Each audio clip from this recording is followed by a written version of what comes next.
Hi, this is Sheri Ann Richerson from experimentalhomesteader.com, and what you're looking at is the Tacca. This is called the black back plant.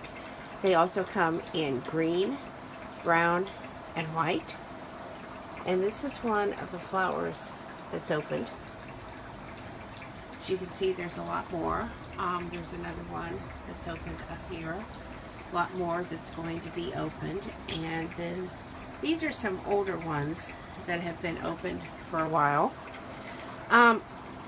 If you just look at the leaves, it might look a little bit like a peace lily if you're familiar with those, but it is not. This plant actually likes to... Anyway, voice control came up on my phone. These whiskers need to stay misted and very, very moist in order to not dry up.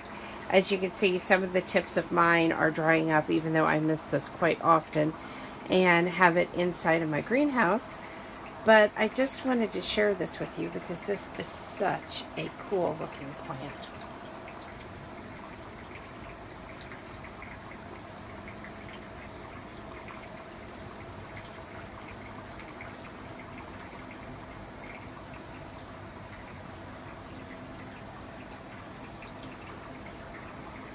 Thanks for watching and have a great day.